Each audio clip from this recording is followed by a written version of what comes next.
అందరికీ నమస్కారం. ఈ రోజున యువ నాయకుడు, భవిష్యత్తు నాయకుడు నారా లోకేష్ బాబు గారు జాతీయ తెలుగుదేశం పార్టీ వర్కింగ్ ప్రెసిడెంట్గా నియామకం చెందడం పట్ల మేమందరం కూడా తెలుగుదేశం పార్టీ కనుమలూరు నియోజకవర్గంలో ఎమ్మెల్యే బోడే ప్రసాద్ గారి నాయకత్వంలో కార్యకర్తలందరం కూడా సంబరాలు చేసుకుంటా ఉన్నాం. ఈరోజు బోడే వెంకటరామ గారి ఆధ్వర్యంలో ఇక్కడ మంచి ఈ యొక్క శుభదినంగా క్షేత్రస్థాయిలో తెలుగుదేశం పార్టీని కార్యకర్తని గ్రామస్థాయి నుంచి పాలిట్ బ్యూరో స్థాయి దాకా తీసుకెళ్లటమే లక్ష్యంగా చేసుకుని పనిచేయటంలో లోకేష్ బాబు గారి కీలక పాత్ర పట్ల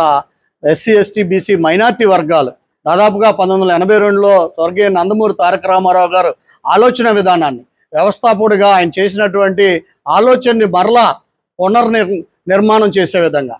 కూడు కూడు గుడ్డ అనే నినాదం ఏదైతే ఆయన తీసుకున్నాడో ఈ రోజు వరకు కూడా అదే నినాదాన్ని ఏ రాజకీయ పార్టీ వచ్చినా కానీ ఈ ఆంధ్ర రాష్ట్రంలో నందమూరి తారక రామారావు గారు మొట్టమొదటిసారిగా స్వర్గీయ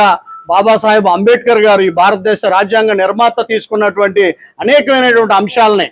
ఆర్థిక సామాజిక సమానత్వాన్ని ప్రజలందరికీ కూడా అందజేయాలనే లక్ష్యాలన్నింటినీ కూడా నందమూరి తారక రామారావు ద్వారా పుణికిపుచ్చుకుని ఆయన మనవడుగా ఆయన రక్తం పంచుకున్నటువంటి